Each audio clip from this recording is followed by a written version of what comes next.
Panorama group, जो सोचता है वो करता है।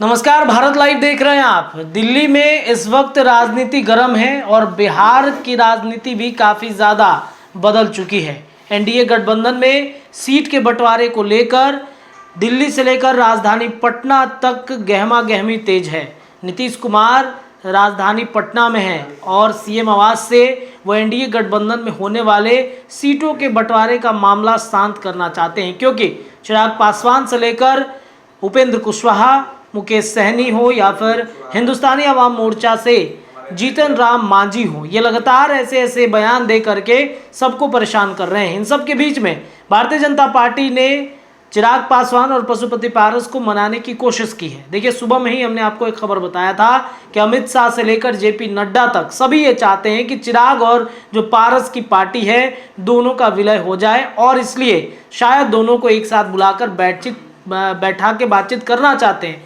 लेकिन पारस इस मामले को लेकर, इस मसले को लेकर हामी नहीं भर रहे हैं। भारतीय जनता पार्टी के शीर्ष नेता पशुपति पारस के दिल्ली आवास पर बैठकी जारी करके लगातार उनसे पूछने की कोशिश की जा रही है, बातचीत करने की कोशिश की जा रही है कि इस मामले को निपटा दिया जाए। लेकिन पशुपति पारस ये कतई बर्दाश्त नहीं करना चाहते कि उनकी पार्टी को चिराग पासवान की पार्टी के साथ विलय करा दिया जाए। यानी कि भारतीय जनता पार्टी चाहती है कि 2019 में जैसे लोजपा एक दल था, उसी तर्ज पर 2024 के लोकसभा चुनाव में भी फॉर्मूला अपनाया जाए। चूंकि टिकट का जो बंटवारा है, टिकट का जो डिस्ट्रीब्यूशन है, ये मामला चिराग पासवान और पशुपति पारस के बीच हाजीपुर सीट को लेकर के ठनी हुई है। पारस हाजीपुर की सीट छोड़ना नहीं चाहते, चिराग ने वहां से हुंकार भर दिया है। तो ऐसे में कैसे और किसे टिकट दिया जाएगा, बीजेपी के लिए ये सिरदर्द बन चुका है, क्योंकि अपने किसी भी घटक दल को भारतीय जनता पार्टी अलग नहीं करना चाहती। 2024 के चुनाव तक तो ये कतई नरेंद्र मोदी बर्दाश्त भी नहीं करेंगे कि उनके घटक दल जो हैं वो बिहार में अलग हो जाए, क्योंकि बिहार के अलावा कई ऐसे राज्य हैं जिन राज्यों में आपने देखा कि एक के बाद एक अलग अलग पार्टियों को छोड़ के, देश की बड़ी पार्टी कांग्रेस को छोड़ के भारतीय जनता पार्टी के साथ दामन थाम रहे हैं। क्योंकि नरेंद्र मोदी ने जिस तरीके से फॉर्मूला बनाया है अपना, अब की बार 400 के पार जो नारा लगा है उनके लिए, उस नारे पर कायम करना है।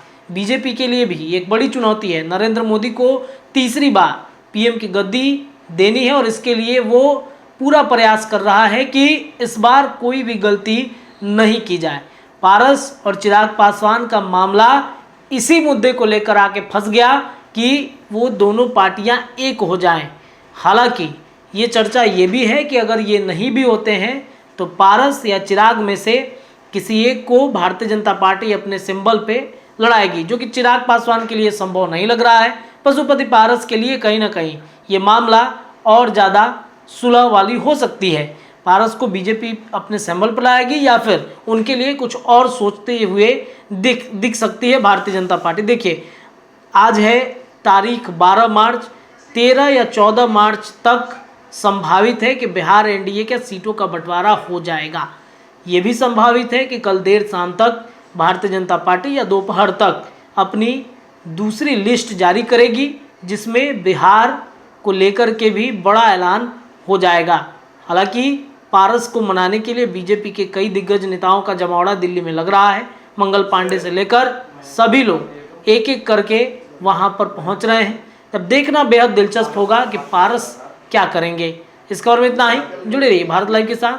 देश भर और बिहार की राजनीति से जुड़ी तमाम अपडेट लगातार भारत लाइव पर आपको मिलेंगे। धन्यवाद। पनोरमा ग्रुप, जो सोचता है वो करता है। अगर ये वीडियो पसंद आई और वह बिहार के राजनीति और बिहारियत से सरोकार रखेनी तो सब्सक्राइब बटन दबा के चैनल के सब्सक्राइब कर ली। ओजे एगो घंटी बा, ओकरा बटन दबा देला से कुल सटीक और मारक खबर रुआ मुफ्त में मिल जाई। अगर रुआ पत्रकारिता के हमनी के नया प्रयोग में सहयोग कर चाहतानी तो ज्वाइन बटन दबा दी। पेटीएम नंबर नोट कर ली 9386816700। धन्यवाद।